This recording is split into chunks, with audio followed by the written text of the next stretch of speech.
Voir à travers le ministère de la Justice a entrepris depuis janvier 2025 la dématérialisation totale de plusieurs actes d'état civil. Le certificat de nationalité et le casier judiciaire sont effectifs depuis son lancement à travers la plateforme i-justice.ci. Ce sont plus de 200 000 requérants qui ont pu accéder à la demande sans se déplacer. Comment marche cette plateforme? Est-elle sécurisée ou encore est-elle accessible à tous? Élément de réponse avec Moussa Nikiema, Eric Kimou et Joseph Zekret. Depuis le 30 janvier 2025, la Côte d'Ivoire a entamé la dématérialisation de centaines d'actes d'état civil, dont le certificat de nationalité et le casier judiciaire à travers la plateforme numérique i-justice.ci. Vous aurez accès à un formulaire. Ce formulaire va vous donner la possibilité de faire une demande de certificat ou une demande de casier judiciaire, pour le moment qui sont les deux qu'on a ouverts. Lorsque votre demande va arriver, des vérifications vont être faites par l'équipe de la justice concernant la véracité des informations que vous avez fournies. Et si tout est bon, on a un délai de 72 heures. Il faut préciser par exemple que pour le casier judiciaire, il est 100% digital. On n'a plus la possibilité d'aller en juridiction récupérer une version papier. On le télécharge, on l'imprime, on l'utilise et ça fait foi. Traité en 72 heures, KDC Oulou assure que ces documents sont sécurisés et accessibles à tout Ivoirien dans le monde. Sur son acte administratif, il a la signature du magistrat, il a également le CEV, le cachet électronique visible, qui embarque en fait toute la sécurité électronique de la demande qui a été faite.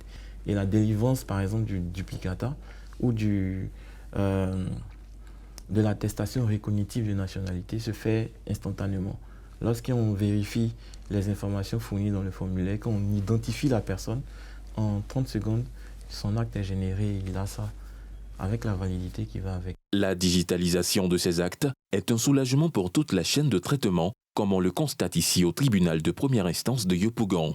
Il y a un gain de temps pour le justiciable et aussi pour les magistrats qui peuvent traiter en toute sérénité et à toute heure des demandes de certificats ou des casiers judiciaires qui leur sont imputés. Nous nous organisons pour cela, soit à la descente, même en pleine nuit, ou bien le matin avant de commencer le travail. Il y a une souplesse maintenant dans cette organisation. On n'a pas besoin de transporter physiquement ces certificats.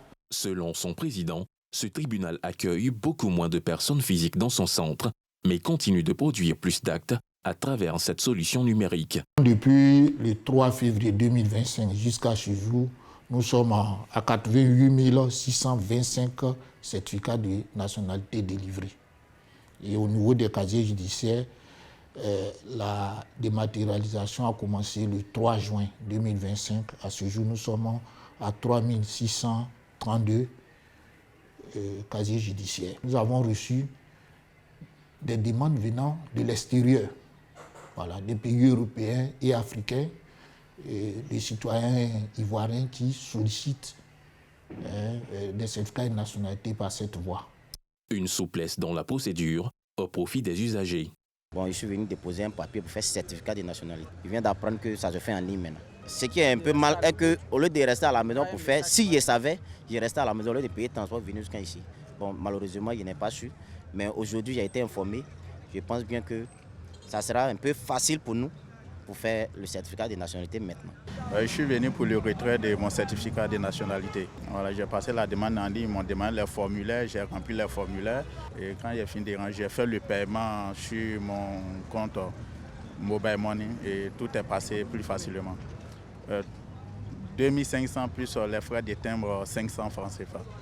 Ces nouvelles procédures numériques, selon KDC Oulou, ont déjà permis la délivrance de plus de 200 000 actes à travers la plateforme. Il invite par ailleurs les justiciables à suivre cette dynamique qui permet de rapprocher les services publics des populations.